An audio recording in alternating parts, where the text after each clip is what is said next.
now time for a very Red E edition of Game Pass or Pass, the podcast where we play games on Microsoft's Game Pass service, tell you which games to pass into your friends and which games to just blow it up in the sewers and just leave it there because it's a disgusting looking creature. I don't know where I'm going with that. And pass on by, something like that. The thing that I remember most from this game is like in the sewers, and like I've never played I've played Resident Evil 3 we're playing Resident Evil 3. Played that a long time ago, and I don't remember those things in the sewers. By the way, we're playing video games, guys. I don't remember the things in the sewers being that disgusting, but when that thing first popped out, I was like, what in the holy mother of whatever. I am Cory. I'm joined by, let's see, the man who isn't afraid of zombies. At least that's what I hear. Basher.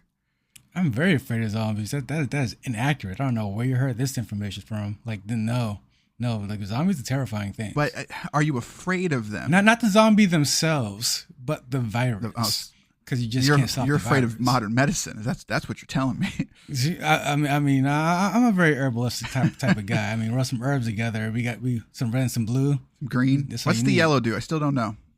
And then there's like blue, right? Because blue's like the poison or whatever. I don't know. Yeah, sure. We're gonna talk about Resident Evil 3 and probably some other Resident Evils, because for some odd reason I've been on a Resident Evil kick as somebody who has never finished any of them. That's one of those franchises to where like I dabbled in a couple of them, but I never finished any of them. But I've now finished some, and Resident Evil 2 and 3 are on Game Pass, and we're going to talk about Resident Evil 3. So, but before that, did you know that you can write us a text message like someone else did? 574-651-9256. We're going to start this episode with, we got a text message. We're going to talk about it real quick. You sound like a grandpa. You can write us a text message. Just mail it on into our phones. You can write us a text with your old Nokia phone with your T9 texting. I don't know why grandpa means I have to be country, but... Like, yeah. I mean, for you, it's on brand, actually. I mean, you're down there. I feel like that's racist, but... We're kind of racist nowadays. Yeah, that's okay. I'm okay with it. According to the rest of the world as Americans. Is it racist if it's true? 574-651-9256, just like this person did, and says, I think you guys could do more first impressions content. You can always revisit later for the full review to pass or not later. But in those times where you can't coordinate recording solo episodes of how the demo/first level felt could be cool. On top of that, why not upload gameplay to YouTube? Also, hearing that you two watched the Xbox Summer Showcase together but didn't have a stream/watch party seems like a missed opportunity. Listen, caller. I think it's for some minor business, honestly. What can I say here? We have talked about literally all of those things. So it's not that we don't want to. It's that I don't want to say it's wishful thinking. That's something I will say. I'll admit right off the bat, you definitely want to look into the full blue, like I call it. I over exaggerate it like that, but the more video heavy with the podcasting, where it's video and on top of that, and then not just gameplay video, gameplay video at all, face but rather cams. Actual like footage of us. Yeah, and honestly, that's still on the docket at some point, but life just right now is a little too hectic. Yeah, like for me, that's something I'm not able to. Like, it's already hard enough in my life to organize a regular just audio podcast. So to organize a video production one, that's too much for me at the moment. So that's why we're not doing stuff like that. However, like you said, we spoke about just throwing gameplay up there. That's an option for some stuff. I mean, it all depends on how it tracks. I guess. Like we've literally had this conversation also with our podcast, whatever not subsidiary. We technically are part of a network, Big Pond Podcast. We talked to them about what kind of stuff they've had success with, and they don't really have an answer either. And it really is just like whatever sort of lands. And for us, what it was is that we're not hip, guys. We're not hip with this generation. And I would never want to watch a podcast that's just some random gameplay. Like I don't like podcasts to me are audio. However, I'm not going to sit here and say that, I understand that there's a generation that a podcast to them is video, and that's how they listen and watch podcasts. And so that's where we had the idea of just putting our faces up, because according to things that I've looked into and the most popular podcasts, like, yeah, some people do just want to see two people's faces talking back and forth. Again, that's crazy to me, but I understand that other people can do it. So, and so two things also, you said, to do something now and then do like a full review later. The problem with that is that we have no idea when we would get back to it. And so sometimes first impressions might not be first impressions. They might be the only impressions. And then that kind of goes against the spirit of the show, I guess. Am I alone in thinking that? Yes. I am alone. Okay. Yeah. I agree, but I think for different reasons. I look at, like, for me, it's not going against the spirit of the podcast, but more so, because I think it's just a game by game situation. Because we've done it before, it's just not a consistent thing. So, I mean, even before we started this show, you mentioned the fact that Diablo 4 has gone on the Game Pass, so we could play that. And although we didn't record it on this show at the time, seeing as it's already been released for so long and I've already played it, I'm kind of over it.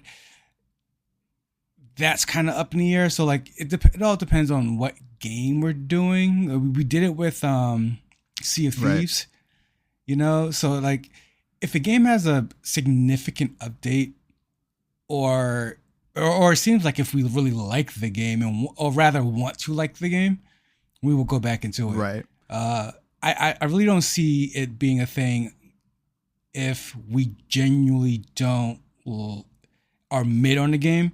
Yeah, well, and unless you do something crazy, like, we're not going right. Back like on we've it. also done that before, to where because of how we do this show, like, there's a ton of games we bounce off of, but also I don't think that's fair to give it a full critique at that point, because sometimes games get better as they go, and sometimes they change significantly, or sometimes just the time that you went to it, it just wasn't for you. And I mean, but you could make that argument about a lot of games that we play. Like, I've actually been and Basher doesn't even know this, but I've been going back to some of the games that we passed on, and in some future episodes, I'm actually going to revisit them.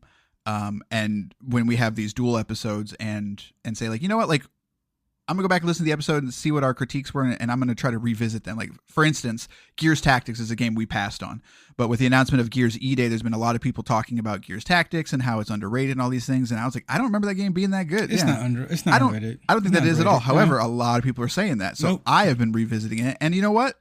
Teaser. They're still wrong. I think we might have been a little too harsh on that game. A little bit. A little bit. But maybe I'm still passing on it. So there's to sort of dip in and out of games when we haven't given them a real shot, or we tend to at least have one person that's finished it. That's not a rule that we've made, but that just tends to be how it works out, and I think that's the most fair. But yeah, like, so hopping into a game like Octopath Traveler 2, which I've played a little bit of, like, yeah, I've popped into it, but I don't have much to say yet, So if we were more consistent, I would agree with you. But since honestly we just kind of do this whenever we can, I don't agree with you. And the last thing is saying we watched the summer showcase and didn't have a stream and watch party. We've done that before, and the fact that you didn't know that shows exactly why we don't do it, is because we did it and nobody listened and watched to it. It was by far our least performed episode, least performing episode, like by a huge margin. But that does make sense when you think about it. Because if you're watching that show, you're either watching the established people that you already like, or you're watching it with your own watch party. You're not. You already have your destination for that. I would say we did that in 2023. We did that with a Microsoft show and uploaded it. I put it myself. I put the production, everything into it. It was on the podcast feed. It was on YouTube, etc. Nobody cared. I think they might be talking about live. Yeah, we did. Yeah. We did it live? No. We didn't do a live record. No. I'm sorry. I think they mean a live stream. We live streamed it. We didn't live stream it as it was happening but we didn't watch it as it happened. We watched it the same day, but we did not watch it. But then we had it up live. That's what he's saying. He's saying a live stream of it as it's going down, and like, I think anyway. To me, that's kind of the same thing, though. I guess. Like, I get the difference, but at the same time, it's like, are you gonna watch us, or are you gonna watch, Giant Bomb? Like, that's where my thing comes in, right? So. I would say to anyone who feels like mailing in a text, give us your thoughts on any of those points. Like, would you want to do? Would you be interested in a big video production, a smaller video production, or some live streaming events? Because we'll basically do what you tell us to do. If there's enough, like if it's just one person, no offense. No, one guy's enough for me. All right. I mean, you never listen to what I want to do, but hey, a random listener. Yeah. All right, let's talk about some Resident Evil 3. Let me pull up the details. If I could press enter. So it's very important. Here's the description for this game. This game does not support Xbox Play Anywhere. In order to play on Xbox, you must purchase the Xbox version separately. Please note that the Windows version of Resident Evil 3 does not include Resident Evil Resistance. Just so you know, they felt that it was so important that that's in the details of the game. Jill Valentine is one of the last remaining people in Raccoon City to witness the atrocities Umbrella performed. To stop her, Umbrella unleashes the ultimate secret weapon, Nemesis. Play as Jill, you must navigate through the chaotic zombie-infested streets of Raccoon City, stunningly rebuilt using Capcom's proprietary RE engine, solve puzzles, encounter other gruesome creatures, and try to escape the relentless nemesis in this reimagination of the 1999 classic. Is Resident Evil 3 a classic? That's the first question. This is developed by Capcom. It was released in it was this year. It was this year. No, it couldn't have been this year. Was it? This says 2/13 of 24. It's available on PC and Xbox Series X and S and Xbox One. On Xbox Series X and S, you are going to get 60 frames, and I believe on the Series X, you're going to get 4K. On Series S, you get 1080p.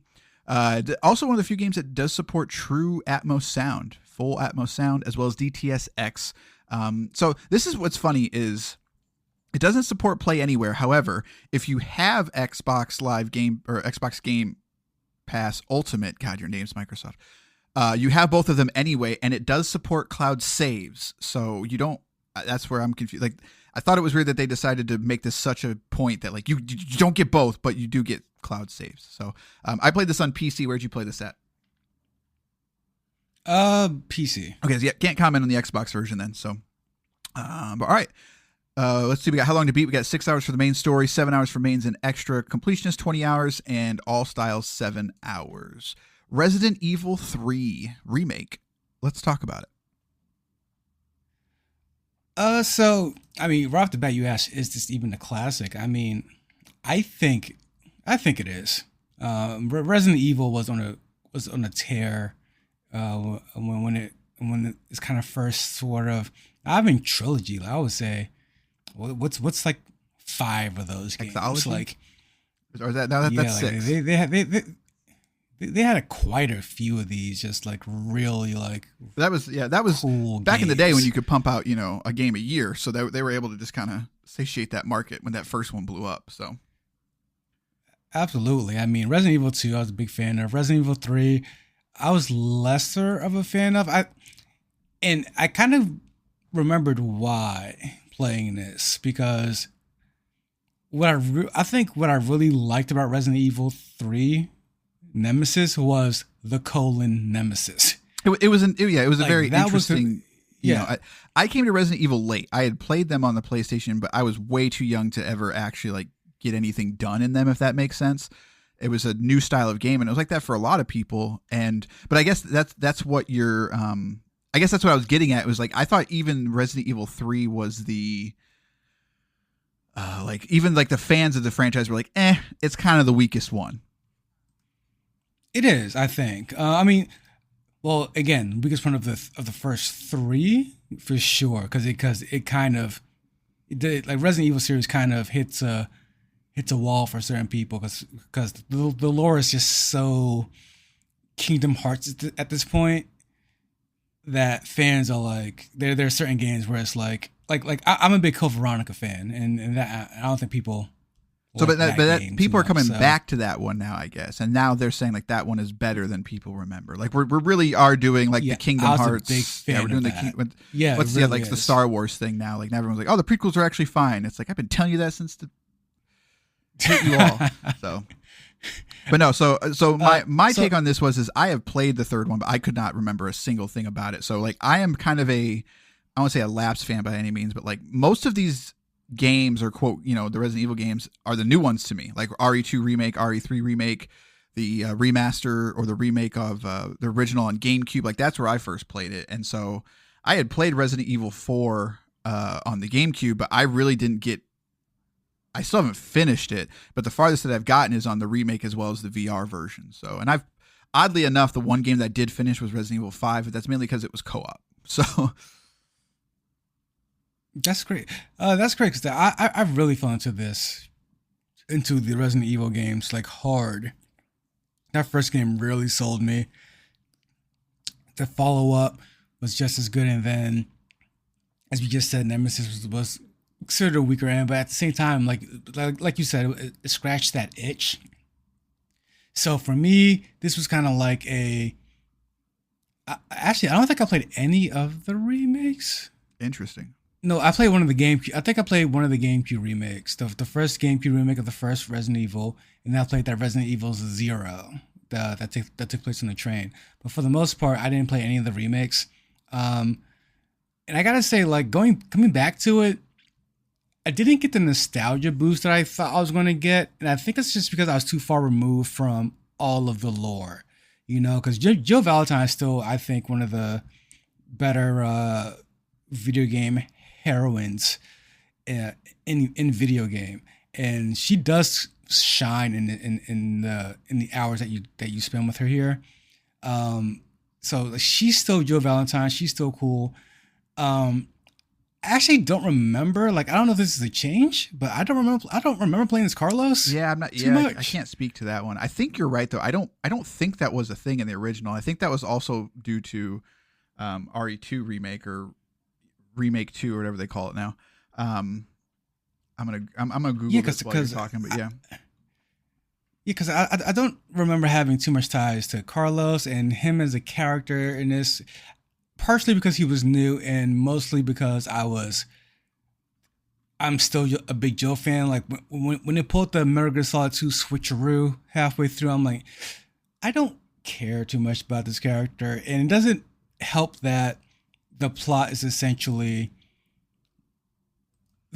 another, because this seems to be a triple Resident Evil. We're going to blow up the city soon, so do your stuff before you blow up the city.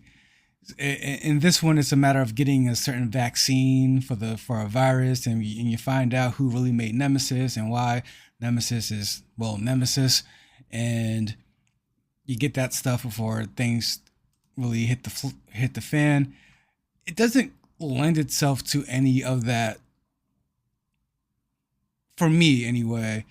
Like, which is why I like Code Veronica more than I think. And that's because that's a Wesker focused game, isn't it? Yeah. So like exactly. So like I like my Resident Evil really convoluted. Well, for me, it's like I'm with you in like the lore of Resident Evil is very Capcom. Like Capcom games like Devil May Cry, Mega Man X, Resident Evil, they're all kind of the same. Like with Devil May Cry, it's Virgil, right? It's always Virgil. When Virgil isn't there, like Devil May Cry 2 and kind of Devil May Cry, what's the one? The remake, yeah, DMC. Like he's in it, but he's not Virgil yet, if that makes sense. Like that's when I'm like, I don't really care. But it's like, even though it's the same thing in every single game, the same way that you're always going to fight Sigma at the end of Mega Man X, I want to fight. Right. I want to fight Wesker. Like that's why I'm here. So I agree. So like that. Why I mean that's the reason why like I'm just like the story is not really keeping me into. And you said it's not a very long game either. So it's like with only being like 5 to 6 hours, and it's still not like keeping me kind of on the edge of my seat. I'm like, like it's not really doing it story wise for me. I will give it all the credit in the world. Like these remakes, even the ones I didn't play, that I just saw people play. Holy crap! They put some work into these remakes. Like this, it looks like all these games that come out that get their remake stuff happening to it. I'm just like, like, yeah, did we really need a remake from a game that came out like 4 years ago? The Resident Evil remakes, I would say, are necessary. Like these are really, it looks really good. It plays really good. It's a far cry from those old tank controls. Right. And that's, as someone who I played Resident Evil 2 remake and 3 pretty much back to back, and like 2 is the better game. Like I think there's any debate about that, but no, like it's, I can appreciate those original games, even with the tank controls and everything. And like in the original one, they have like a modern control scheme, but I do remember playing the tank controls and all that, and they are different games. But it's just, I call whatever you want.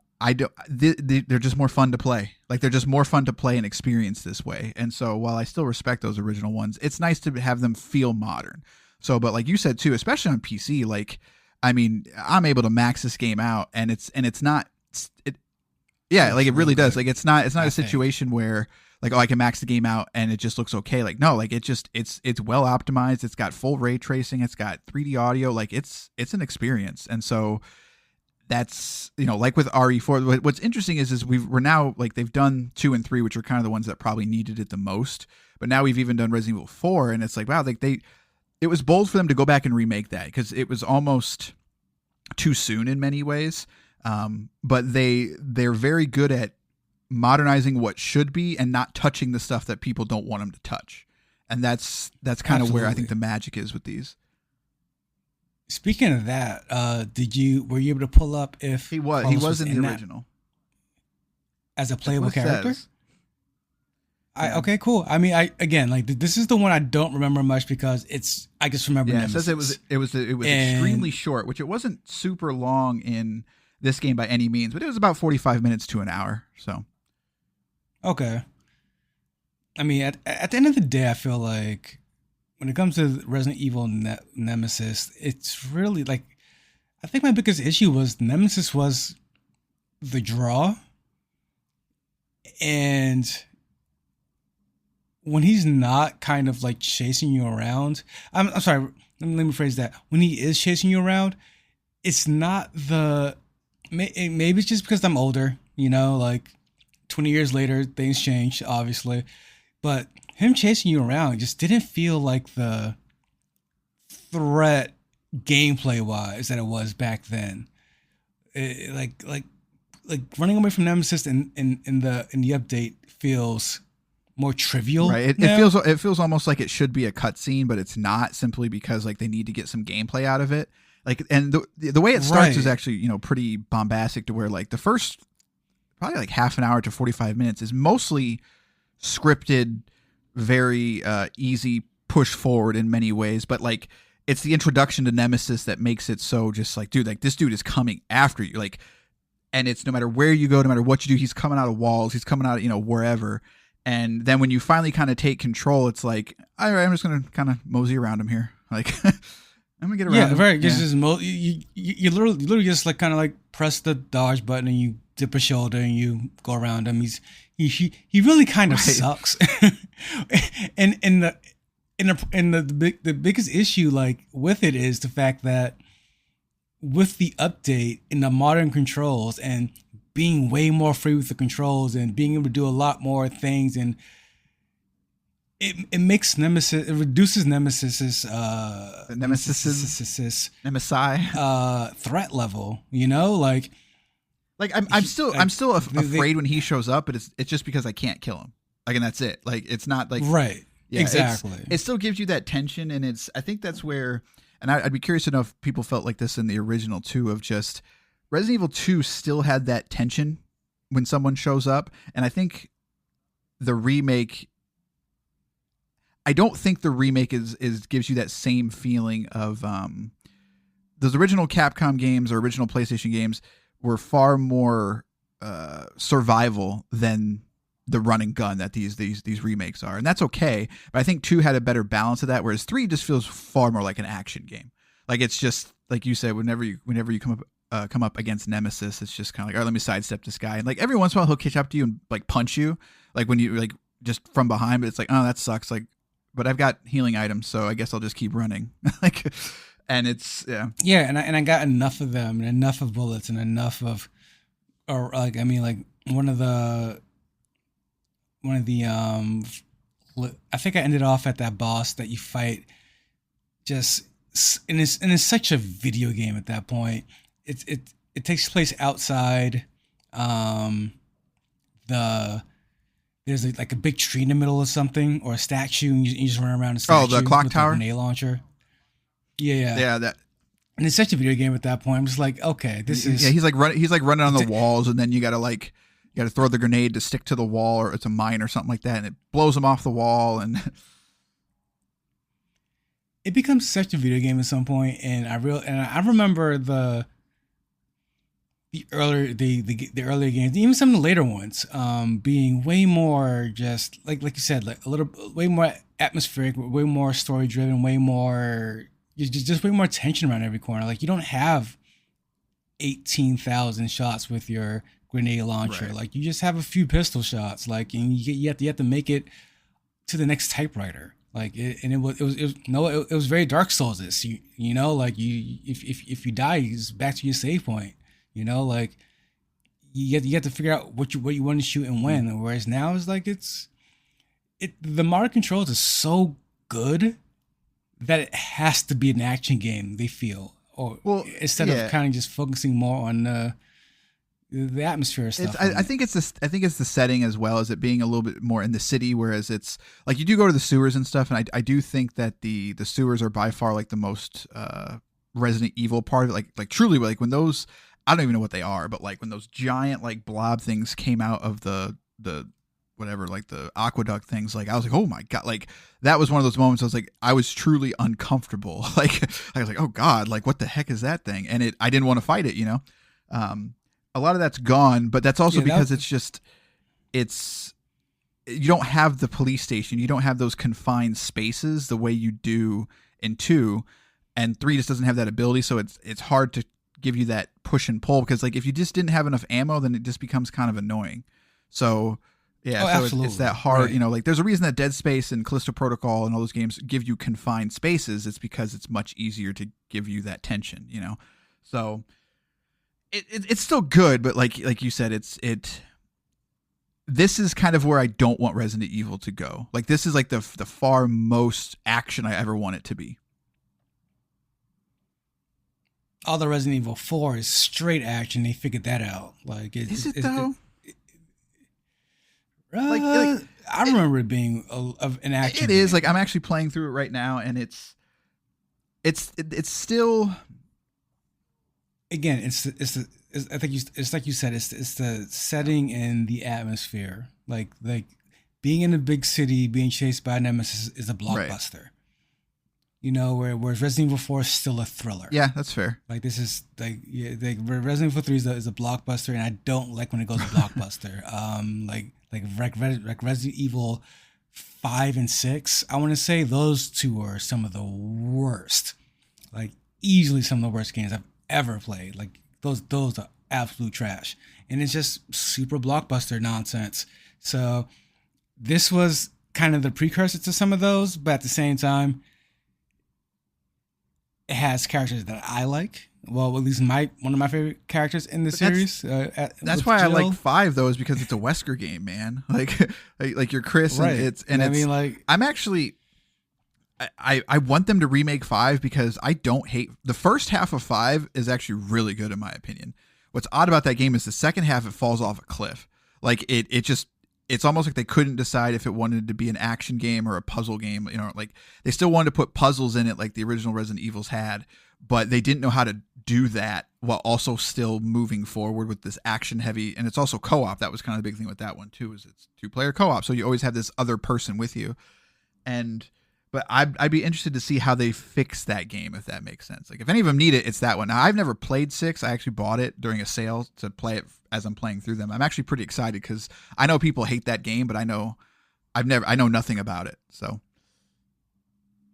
I will say the one I hate probably like just like the most is the one people really like was that I'm sorry, the I don't know what you call it, the reimagining, the one with them in the house, and you can't, and it's just basically run away from the family. Oh, 7?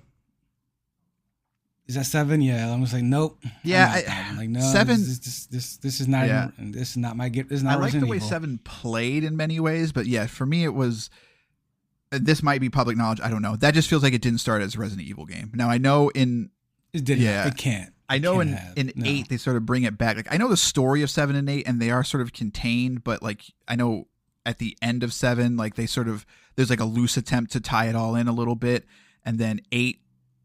I don't want to say ties it in more, but you play as a main character. You play as Chris, so like it brings some of it back, kind of thing. But to me, it's lacking that cheese. It's lacking the Japanese cheese of like, okay, how's Wesker back? You know, like that's what I want to know, and he's not.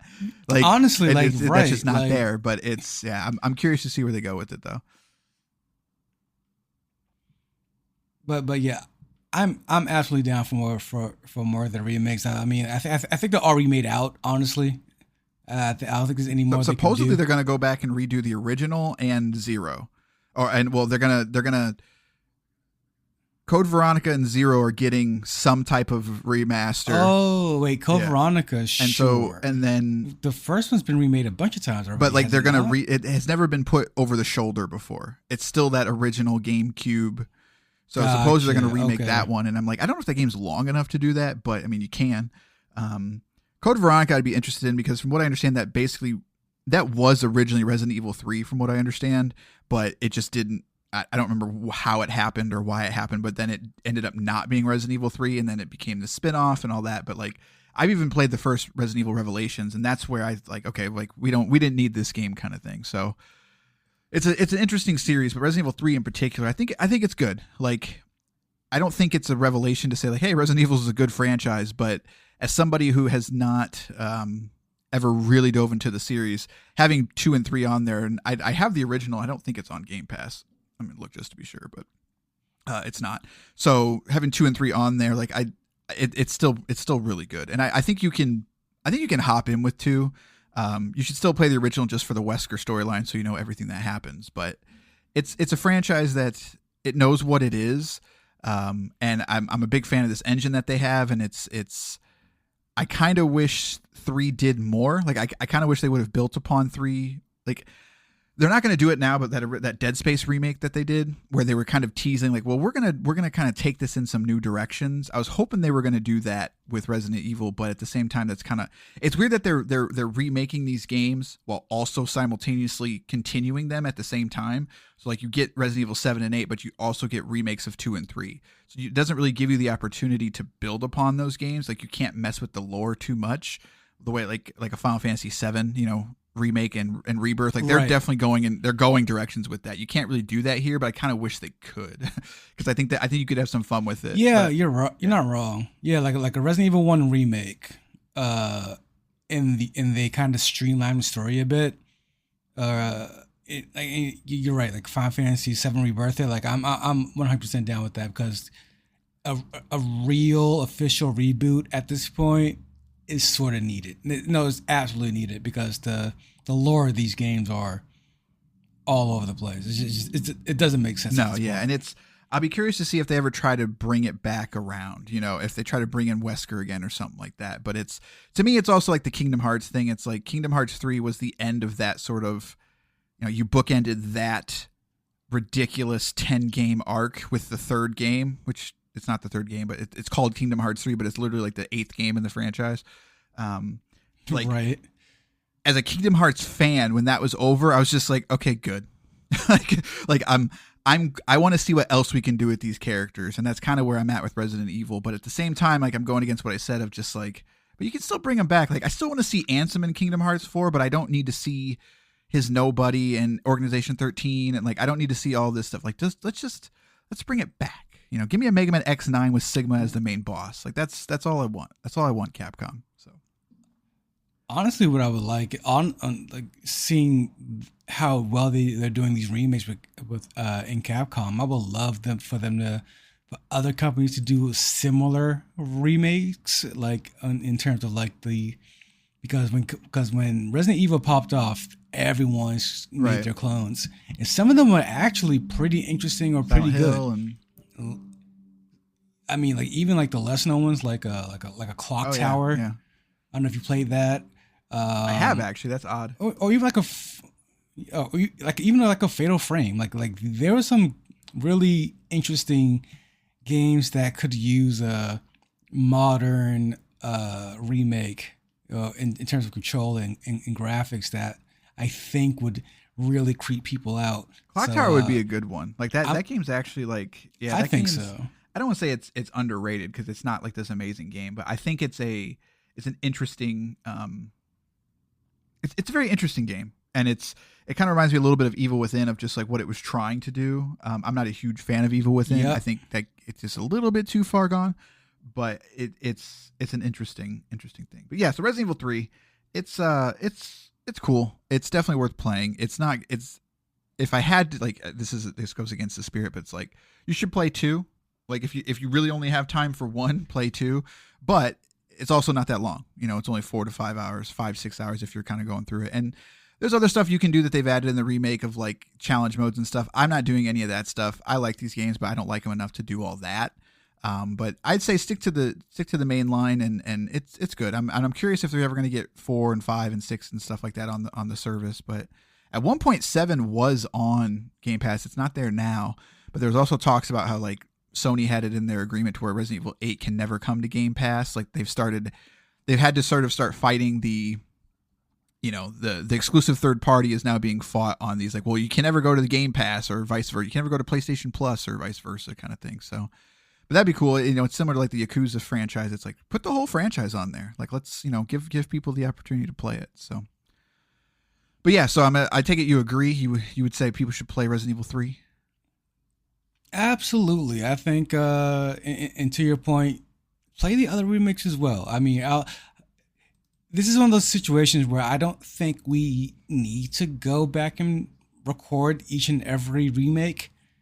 Like, unless we had something to say, yeah. Like, unless there's like, I think honestly, like, I think if 5 and 6 came to the Game Pass, I think those would be worth. Those are like enough. Just say like, right, because at the time people didn't hate 5, but they definitely were like, and people hated 6, and I'm like, as somebody who is not attached to that franchise, I'd be very curious to see how I feel about it, and that's the kind of stuff I think would be interesting. But yeah, like that original, those first 4 games, whether they're the classics or the remakes or whatever, it's like you're in for a good time. So absolutely, yeah, must play, I think. But yeah, there you go. Resident Evil 3, play it, have some fun with it. It's on Game Pass console and PC. All right, so when it comes to the future of this show, we've got a lot of stuff that we've played, but we have not played a lot of stuff together. So we're going to be doing some co-op episodes, as we call them. You've been playing My Time at Sandrock. You've been playing, what's the name of that other game? The Uden Chronicles, I know people are into that one. Yeah, so you've been playing that. I played the Callisto Protocol. I played Still Wakes the Deep, and I played something else that I already forgot again, which I just looked it up and already forgot. Not Neon White. That's coming to Game Pass. What the heck's the name of that game? It's gonna bug me. Neon Abyss. Is that right? Is that the name of the game? That sounds like a game that I Neon saw Abyss. Yes, that's what it's called. Wait, is it? Yes, Neon Abyss. So we're gonna do some co-op episodes, and we're gonna be talking about that. And then, so the big game that's coming out for me on Game Pass is in a couple weeks. Is Flintlock. That's coming out, and that game looks. I don't know why, but like I want to play that game really bad. That game, just like when they showed it off last year at their summer showcase, like that looks freaking cool. Even though it's a Souls-like, like this is like the first time that I've seen a Souls-like. I'm like, yeah, I want to play that. And I think it might just be because it doesn't look like a Souls, like visually, it does not look like a Souls-like. So that's coming out in a couple weeks. I'm really looking forward to that. So. All right, that's going to do it for this episode of Game Pass or Pass. We'll see you next time with a co-op episode. Good day, sirs.